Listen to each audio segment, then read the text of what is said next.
Good afternoon, everyone. This is Dr. Serge. So welcome to another interview series. And this week, I'm really excited to have Mr. Troy with us. He's a paleo keto health coach. And it's fairly early for you, right? It's about 4:30, I believe, where you are. Yep. Yeah, 4:30 in the morning here. Yep. Wow. So this is in Australia, right? So I think that's why we started a little bit late. We had some connection problems, but we're all good. Yep. All good now.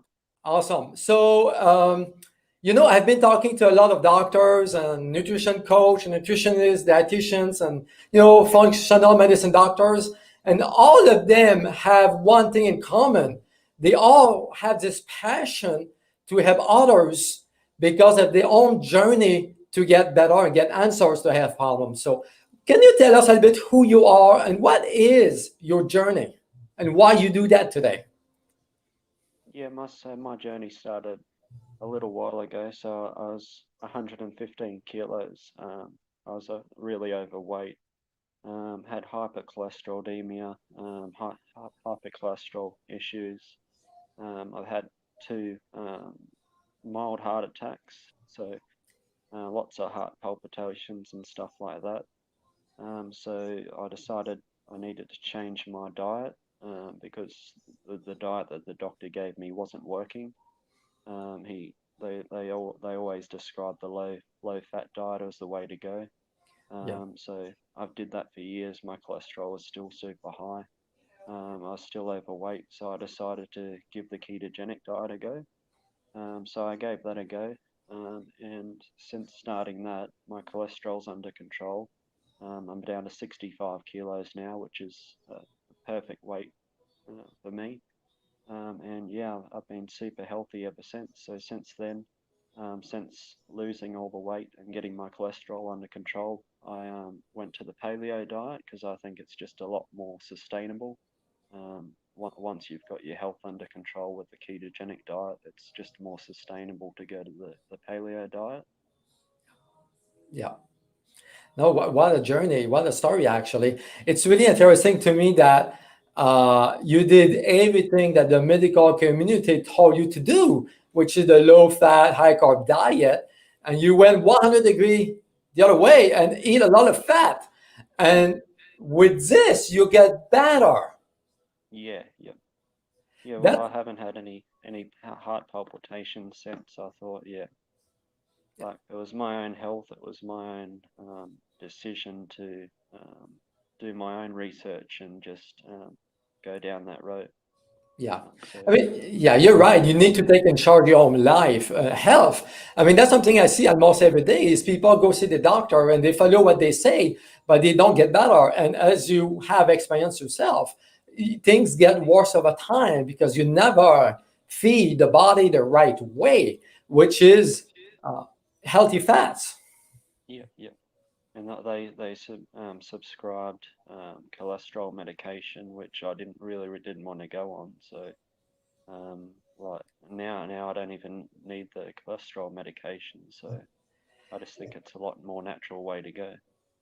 That's really powerful, your testimony, to show people that there's hope, even though you may have major issues, there's always something you can change.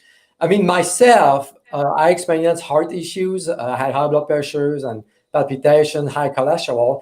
I was put on medications a long time ago. I didn't know any better. And despite medications and despite doing what they told me to do, my blood pressure was still high, my cholesterol was still not good. At the end of the day, those heart problems, it is a carb issue. It is an insulin issue, to be specific. So when you eat keto like you did, your insulin really drops significantly and lowering your risk of heart problems. Yeah, yep, yep, that's true. So can you tell us a little bit the difference? There's a lot of confusion that I hear people about when it comes to keto, paleo. What's the major difference? And why would you go with keto or what would you do with paleo? What are the benefits or the pros and cons of these different lifestyles? Well, the keto diet um, is a lot more. Um, well, obviously you've got dairy and stuff like that in there. There's different benefits to the ketogenic diet. There's a lot more benefits for the brain health and stuff like that. Yeah, If you've got brain issues, the weight loss is another thing. Like you're always in a constant state of ketosis. So the cons and benefits is the paleo diet. You don't need to worry about your carbs too much. You still keep them as low as you can, but you don't need to keep them at 50 or below yeah, to keep yourself into ketosis. yeah, Um, the other benefits of the paleo diet is for people that are lactose free as well. They can't have dairy and stuff like that, so that's another good diet for them. But so the way I look at it, the keto diet's a great benefit. Got a lot of great benefits, especially for weight loss, brain health, diabetes, type 2 diabetes, and stuff like that. yeah. But once you've got all those systems under control and you can see yourself getting better and getting healthier and getting to those goals that you want, I think the paleo diet's just a lot more sustainable. It's just a lot more livable long term. Like there's no studies that the ketogenic diet's not okay long term. I'm not saying that it's not. I'm just saying the paleo diet's a lot more sustainable. That's a really good point. Is when it comes to low carbs diets like keto or the carnivore diet, those Atkins diets type of nutrition, there's not quite a bit of studies yet. There's some, I think there's some benefits to it, but you have to be really careful when you go too low carb, like in that keto diet. I mean, I love keto. I use it with my clients. It does kickstart the weight loss, like you said. It's a great benefit. And most people do keto for weight loss. Um, on one side, I'm not a fan of dairy products. At least here in this country, in the US, most of the products are processed, they are pasteurized, homogenized. To me, they are toxic. So you have to be really careful when you do keto. Me, when I do keto, paleo, that's how I call it my diet. As I do low carb and more paleo, I avoid all cheeses and all milk and cream, all dairy products, because I believe here you may be a little bit different where you are, but we have toxic dairy products. It's just not healthy for you. And as a matter of fact, when people cut them out, they start feeling better. So I don't know if you Yeah, have a few things to say about this. yeah, no, I see that a lot, especially in the US. I notice the US has a lot more products that are highly processed products that have a lot of sucralose, a lot of artificial ingredients that Yeah. like obviously spike your blood sugar, insulin levels, and it's just really not good for you. So that's why I suggest like just going down the clean keto. Like clean keto to me is the only way to go. I don't believe in this. Like there's dirty keto, but I just don't believe in that sort of stuff. I think if you're gonna do it right. Just avoid all those packet processed products. So can you Just tell us a little bit the difference? Because some people have never heard the term clean keto or dirty keto. So what do you mean by that? Yeah, well, clean keto is basically like eating just a clean natural diet. So lots of healthy fats, lots of healthy vegetables, just natural foods that are unprocessed. So just avoiding the processed foods, like not having bacon and eggs for breakfast every day. Just like if you're going to have bacon and eggs, have some sauerkraut with it, have some greens with it, or something like that, and just like keep it clean. Really good point. And this is a mistake, like you said, and I see a lot myself. And people jump on board with the keto and they go all crazy and they buy all those keto processed food, which has artificial sweeteners. It can have all kind of chemicals. It's still keto, so they are okay with that. And one thing that I see sometimes is people get better by doing this dirty keto, but we need to think about the long-term side effect of eating, consuming those different chemicals. It can really disrupt your hormonal systems and your liver and so on. So we really have to do quite a bit of educations to help people understanding the difference. Yep, yep. It can work the dirty keto, but like you said, when you look at their long-term benefits, it's really not going to be worth it in the end when all those chemicals and artificial ingredients, what they're doing to your inside. Yeah, yeah, exactly. And me, I'm all about. I think we have the same philosophy. I'm about for people eating whole foods, organic, clean whole foods. So if you get your food from the earth, from the ground, it's clean. If you get it in the store, it's processed, it's boxed, it's frozen. It may not be as clean as what people believe. So there's a lot of educations to do, and people need to start reading labels and to educate themselves on what to buy to be and stay healthy. Yeah, that's what a lot of people get confused about labels because they don't. That's another thing, like false advertising and stuff like that. You pick it up and it says keto friendly, but like you said on the back, they don't read all the ingredients or they don't understand the ingredients that's in it.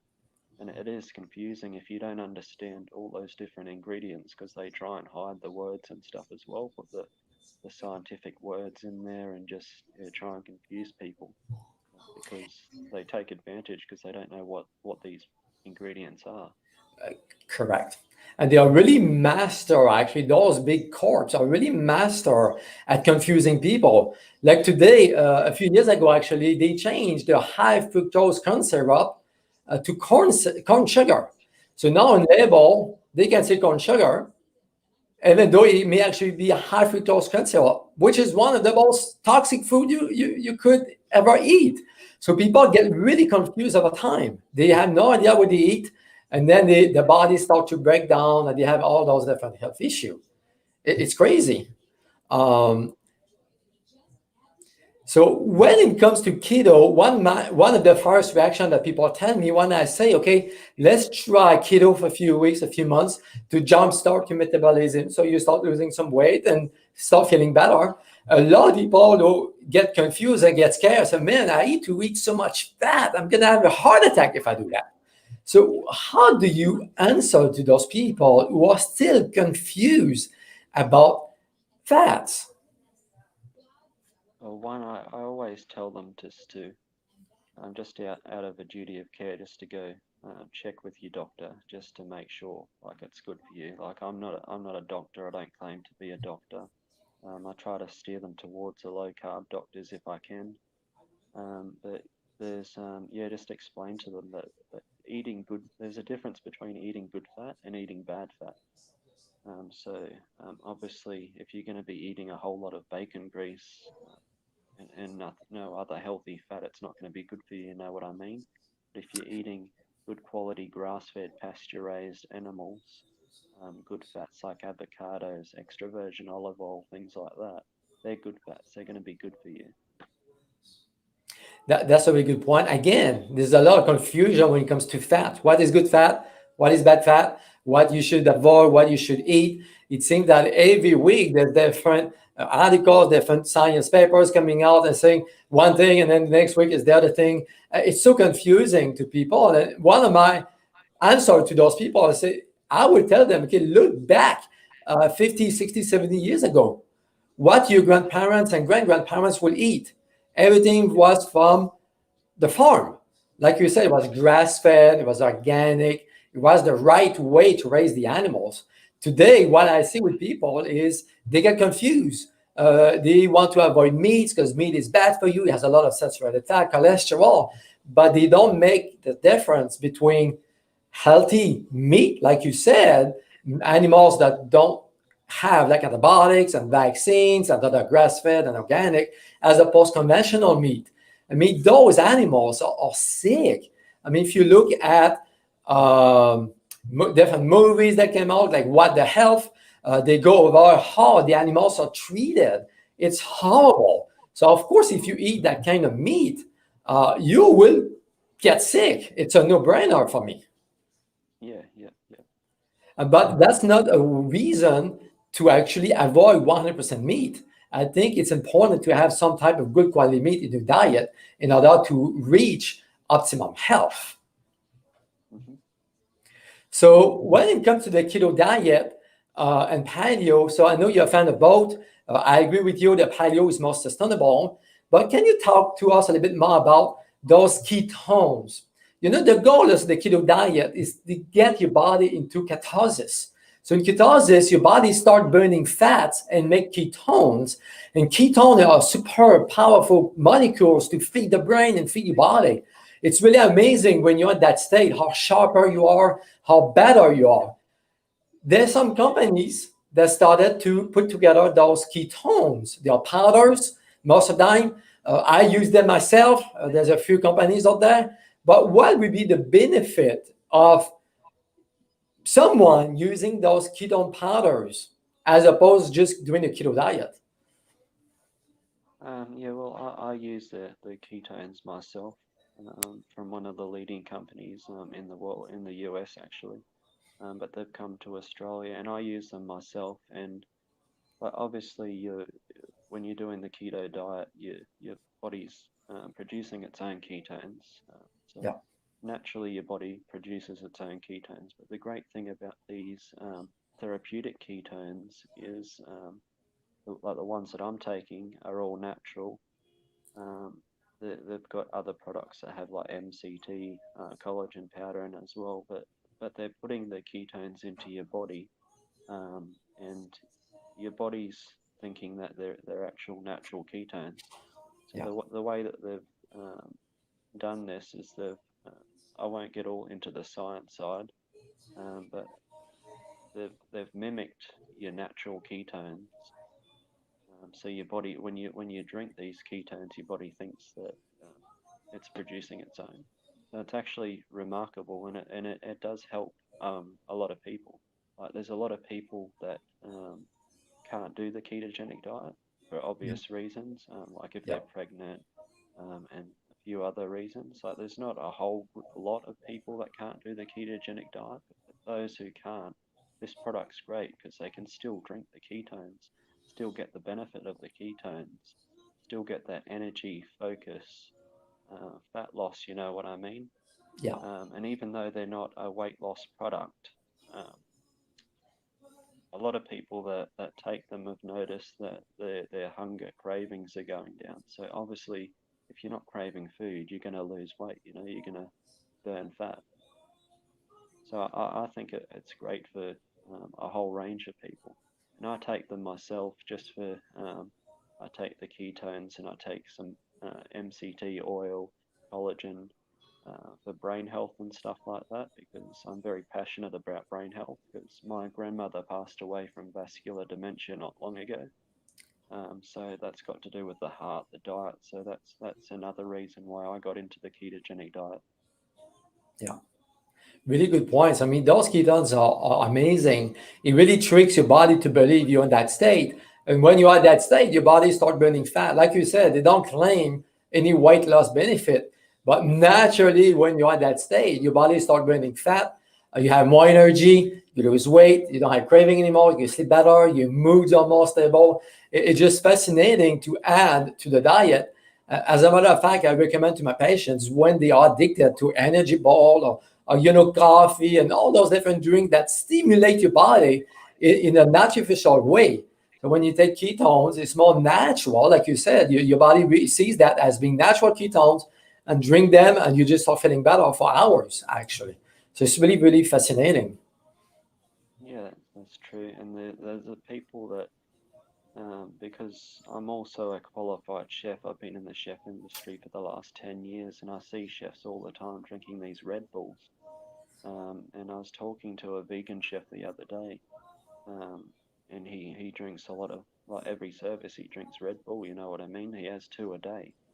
And I said, that's not good for you. Like, you want the energy, but you have a Red Bull and then you're going to crash like an hour later, you know what I mean? Why Yeah. not have spend that money on clean energy like ketones? You're Yes. drinking clean energy that's going to give you energy for a lot longer and make you healthy. Really good point there. I mean, people are addicted to quick fixes, right? They're tired, they want a quick wash, and they look for, like I said, coffee, sugar, those different drinks. But at the end of the day, it makes things worse because you get stuck in that vicious cycle. Using those natural ketones, it really breaks the cycle, and you start feeling better. You don't eat as much. I mean, when I drink them, you have more energy for longer. You don't have to eat as much calories. You just feel better overall. I think that's a really powerful way to add to your diet and just start feeling better naturally. Yep. And I think that's the other uh, thing that doesn't help is the fact that we've been told for years that you need to eat 3 meals a day. You know what I mean? You Yes. don't need to eat 3 meals a day. I think that's one of the biggest things that's not helping anybody. Like, you don't need to. Just listen to your body. If you're not hungry, don't eat. Don't force yourself to eat breakfast if you're not hungry. You just if you can just have lunch and dinner, just have lunch and dinner. Like, listen to your body. It will tell you when it's hungry. That's a really good point here is most people are trained to believe you need your breakfast, your dinner, or your lunch. I mean, I don't eat breakfast. I haven't had a breakfast in forever. I fast, intermittent fasting, right? I do paleo, keto, and sometimes I eat one meal a day and I still have that much energy. Because when you start nourishing your body the way that it needs to be, you don't eat to feed your body constantly, eating 2 or 3 hours and all the time and drinking this and eating that. Actually, it can impact and destroy your metabolism. What's that? Sorry. So eating 3 meals a day may not be the best Yeah. for a lot of people actually. So sometimes I recommend people when it comes to weight loss purpose to skip a meal, don't Yeah. have breakfast. And they are shocked by my recommendations because they are so trained to believe eat breakfast. Otherwise, it's not good for you. And most of them will tell me that I need to force myself to eat breakfast. So I tell them, listen to your body, skip breakfast. And it's funny enough, they start feeling better. They start losing some weight, they feel more energetic, and so on. So I think this concept of 3 meals a day, it's ridiculous to me. Yeah. Yeah. Yeah. It's absolutely ridiculous. It's one of the biggest things that are. It's not helping anybody. Just telling them that force feeding's the way to go. If you're not hungry, don't eat. Like, it's not rocket science. Like you said, just listen to your body. It's gonna Yeah. tell you. Yeah. Yeah, your body will tell you when to drink water and when to eat food. It can really wreak havoc your hormones, your liver, your pancreas. I mean, in our lifetime, in our life, I should say, we've never been exposed to that much food and that many calories available 24/7. So when we used to be hunter-gatherers, we have moments of starvation. We had moments that we didn't eat as much. Yeah. Yeah. That's true. So that's why I like this concept of paleo. Let's go back to the way that we used to eat when we were hunter and gatherer. So it's meat and some fresh food from the ground. Yeah. Yeah. I think like it's the most natural, the best way to eat. Yeah. To be honest. I mean, I see it every day when we do it with people. They just naturally feel better. It makes sense when you start feeding your body the right fuel. There's no other way around. You feel better. And sometimes it's within a few weeks, a few days, a few months. It depends of your metabolism and different health issues.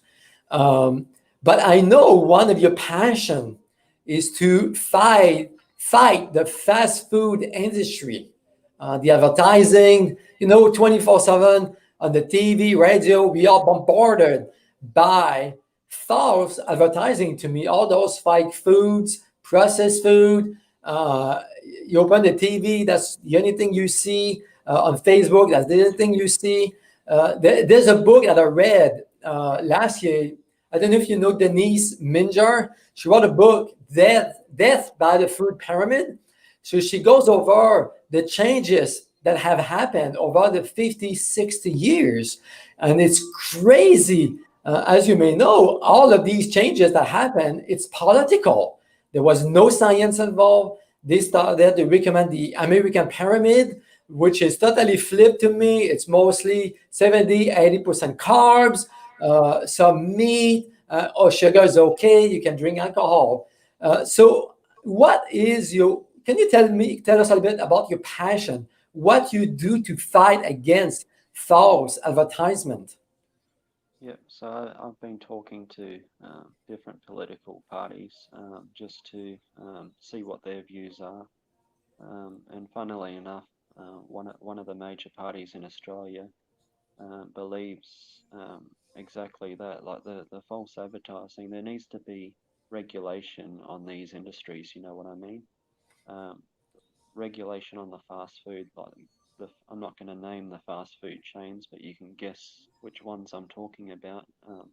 You can't just offer a burger meal for $3, like two burgers for $6. You know what I mean? Yeah, They're making it too cheap, and they're advertising on prime TV when kids are home. It's just ridiculous. There needs to be regulation on this stuff. yeah, The kids are getting brainwashed that eating this stuff's okay. Like back when I was younger, my parents and grandparents, like it used to be a treat to go to one of the fast food chains for dinner. You know what I mean? Just like a once in a blue moon treat. Like, yeah, but nowadays it's just in like I see these kids coming from the schools in the shopping centers to these fast food chains, and it's just an everyday thing. It's just too convenient for them, too cheap. And the regulation on things like the products on the shelves, like the false advertising, like a couple of examples, they've got yogurt that says low fat. They scream low fat, but they don't tell you all the sugar, all the carbohydrates that are in this. yeah, Because when you take fat out of stuff, obviously you've got to replace it with something. Can they replace it with sugars yeah. and other fillers and stuff like that? And just yeah, regulation's a big thing for me, and it's just I think, yeah, it is to benefit the big companies like the wheat company. Like the wheat company is the wheat industry is a big industry. Like you can't just like 98% I think of our products in the supermarkets would be wheat products. It's in our cosmetics, it's in everything. It's not just in our food. Yes. Yeah. That's a really good point. Hey, and you talk about sugar. A lot of people don't realize they consume hidden sugar. The average American eats about 150 pounds of sugar a year. That's enormous. That's ridiculous, actually. People don't even realize that they eat that much or drink that much. One of the problems we have in this country is subsidies. You know, they subsidize all those big corps, like you said, to make cheap wheat and cheap corn and cheap soy, and they use all those products to make processed foods. I think if you can go, like you said, at the root, at the top, and change the regulations, and maybe stop subsidizing those companies and bring money into organic farming. So what can we do as consumers to fight back? Any suggestion? Well, the one thing we can do is we can do petitions. We can go to our local governments, go to our federal governments, and say, look, do exactly what I did the other month. Just go to one of the major political parties and go, look, um, I'm not going to vote for you unless you bring change. What are you going to do? What are you going to do to bring change? And most of them Yeah, agree yeah, that change needs to happen, but it's hard for them to do. So if they've got enough people wanting change, change is going to happen. You know what I mean? So you have to rally as many people as you can, get as many people to sign these petitions. Just say to the opposition parties that are running, say, look how many people are going to vote for you if you yeah. change this, and that's what needs to happen. That's what we need. That's what needs to happen. And one of the best organizations we have here in the U.S. is the Western Price Foundation. They are located in Washington D.C. and they are really fighting hard for our food supply and make sure we have cleaner supplies of raw milk and meat and so on. I think, like you said, we really need to go higher up in the government and start making changes. But things will happen if consumers request better quality foods. And it comes down to education. It comes down to me, you, all our nutritionists, holistic coaches to educate people. And listen, these foods are toxic. You need to stop eating those foods and go back eating fresh foods. And Yeah. that will make the change. hmm And the other things that don't help is because the wheat industry's got so big, that they've had to genetically modify all this wheat. You know what I mean? To keep Yes, producing the wheat. It's not the wheat that we used to know and love. You know what I mean? Like you yes, look at some of the other countries, and they don't have celiac. There's in Australia, the celiac disease has risen so much, and that's got to do with them genetically modifying the wheat for so long that our bodies aren't used to all those chemicals and stuff like that. Yes, that. Thank you for that really good point. Actually, because there's different types of wheat, and it's really interesting to me that when sometimes patients will bring, they will bring the old-fashioned wheat that we used to eat, and they eat it and they are impressed by how good they feel, as opposed to cheap wheat. It's just two different things, and people are confused about that. So if you have access to the old good fashioned wheat, it's actually pretty nutritious for you. Yeah, yeah, it can be very nutritious, but they just can't. They couldn't keep up with the demand because, like I said, that it's in everything. Wheat's in Yes. our it's even in our beauty cosmetic products. It's just ridiculous. So Yeah. trying to cut down on that industry is one thing, but I think one of the things that I think can change the whole scape of health is one ingredient, and that's sugar.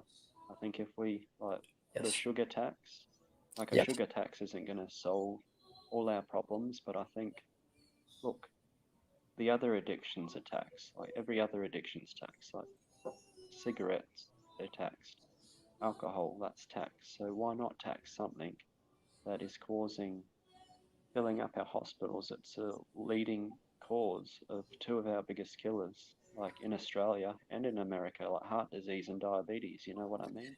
Yes. The Yes. two biggest killers. So why not put a tax on something that's a lot more harmful than cigarettes and alcohol? Yeah. No, I agree with you. Sugar is, like you said, is an addiction. People who are stuck in that addiction, it's really hard to cut back. Again, when you go to a keto diet, paleo diet, it really helps with the cravings because you start nourishing your body. And at the end of the day, it's all about the education. If you can tell people and show people, okay, listen, sugar is in this product, these products. Don't go with those products. Go to your farmers, the farmers market, local farmers, and support them. So if you can support people at the local level, that's going to be great benefit for the economy and for health.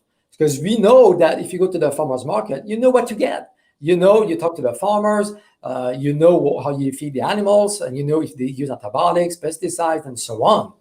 So I think a lot of it is about educating people. And there's so much confusion out there that it's hard sometimes for them to see what is the truth. Yeah, no, it is hard, and yeah, um, like when but I truly believe like if you get rid of sugar, you can't get rid of it completely, but if you disincentivize people from buying products, like if you put a sugar tax in, it's not going to stop people from buying candy bars. But just one No. example is if a candy bar goes up from $1, it won't go up this much, but just say it goes up from $1 to $3.20. You're not going to buy six candy bars, you're going to buy three. You know what Yeah. I mean? Because Yeah. the price has gone up. So it's not going to solve the issue, but it's going to help in the fact that people are going to think more, hey, these products are bad for me, and I'm not going to buy as many of them, so they're going to cut down.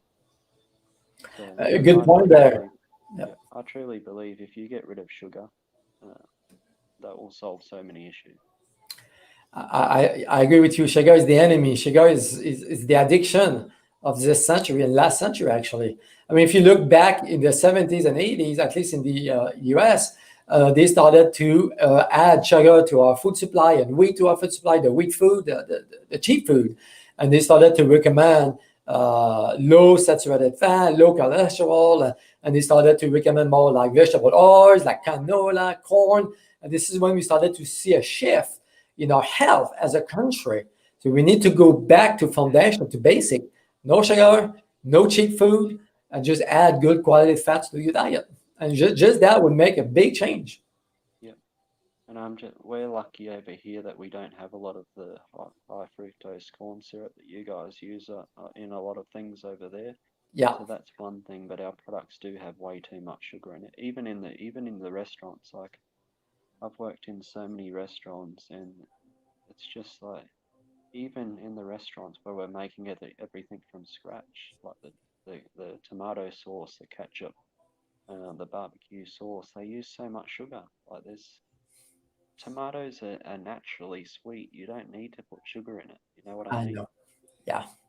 I mean, people are used to eat sweets today. Everything that they eat is sweet. It's sweetened by sugar or it has a sweet taste. We lost our bitter taste over time, right? We're not used to eat those kind of vegetables and foods. So people expect sweet food. And you don't really you don't need the sweetness in it though, because a lot of the ingredients, a lot of the fresh ingredients you've got, they've got so much flavor, they got so much natural sweetness in them. Yes, and that's one thing I really like about paleo as well is when you change to that kind of food lifestyle, you don't crave the fake food anymore. You really enjoy food, vegetables, fruit. It's amazing what people will tell me. Say, I just changed, and that is a totally different journey for them. They are excited to eat again. Yeah, that's one thing that I've noticed is I don't even once in a blue moon when I go out and have something that is non-keto or something like that, um, I just I don't crave it anymore. I don't want it, like you know what I mean. So Yeah, every now and again I'll try something different, but it's not. I crave the food that I make at home, the natural food. That's what makes me happy. Like I don't crave pasta anymore. I don't eat pasta at all. Like I haven't eaten pasta in so long. yeah, And I prefer now to have like zucchini spirals, as pasta. yeah. That's what I enjoy eating, and it makes you feel a lot better inside, obviously, because you don't have all that wheat and gluten inside you. And Yeah. another thing with the products, the gluten-free products they got in the supermarket, it's absolutely ridiculous. They're worse than the wheat product. Oh, they are. I agree with you. Like They add everything more that I, sugar and more chemicals. yeah, everything that I make at home is gluten-free. You know what I mean? Like, Yeah. I don't think there's anything that I've got in my pantry that's not gluten-free. So it's all natural. I know what's in the food. Yeah. And unfortunately for us today, there's a lot of resources and tools and options for people to transition to paleo, for example. Sometimes people get a bit nervous. A change. Nobody likes the change, but there's so much out there. And again, it's all about educations and what foods to buy and when you go grocery shopping and so on and so on. Um, but we need to start somewhere. That's why, yeah, I try to make it easier for people, being Yeah. a chef, by creating recipes and stuff like that. So I'm a recipe creator. I create new recipes every week just to show people how easy it is. Yes. Like people think that the keto diet's restrictive. It's not. It's only as restrictive as your imagination. You know what I mean? Correct. I still eat the same stuff they do. I just do it in a different way. Like Correct. when I have lasagna, I use cabbage as lasagna sheets. You know what I mean? Yeah. I have zucchini noodles for bolognese and stuff like that. So Yeah.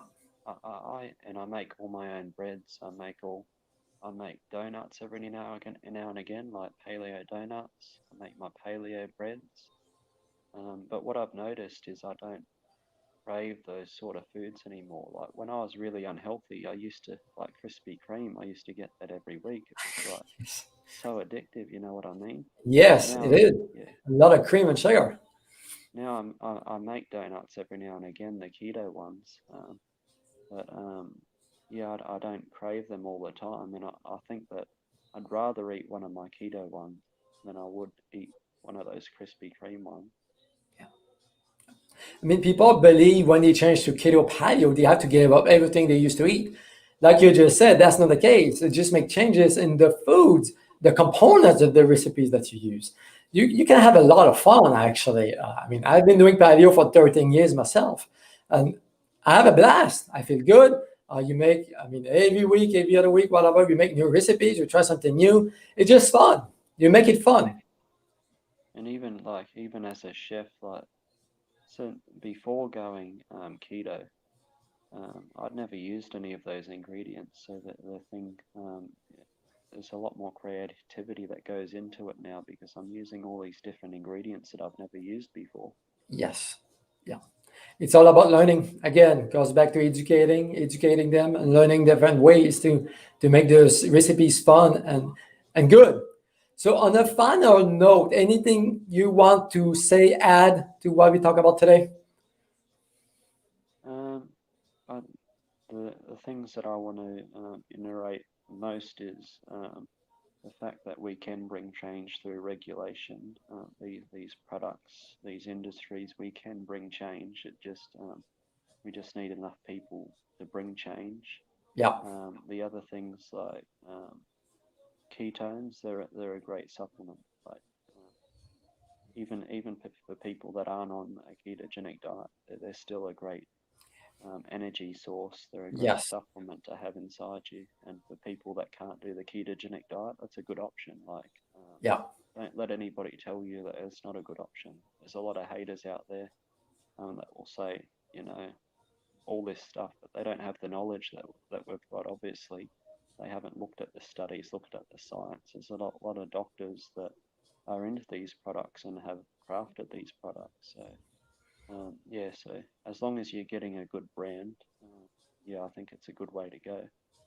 And yeah, I just think if you just listen to your body, like you obviously listen to your doctor, yeah, but if you feel you want to go down a different route, that's your decision, that's your body, and you can't let a doctor dictate. You know what I mean? Just yeah. get a second opinion, get a third opinion, and just listen to your body. If you feel like you want to go your own route, like I did, I'm not telling anybody they should. I'm always a, you should listen to your doctor. I'm not a doctor, you know what I mean? I don't tell people to do anything they shouldn't. But yeah, just listen to your body. Awesome. I mean, you don't really go wrong when you go paleo, right? Mm, There's nothing wrong with it, and then I would say everybody feels better. So just go for it, give it a try, and then see how you feel. So, Mr. Troy, thank you so much for your time. Really appreciate it. I know it's early for you in Australia, but thank you, and we'll talk to you later. Okay? thank you. Great talking to you. See you later. Yeah.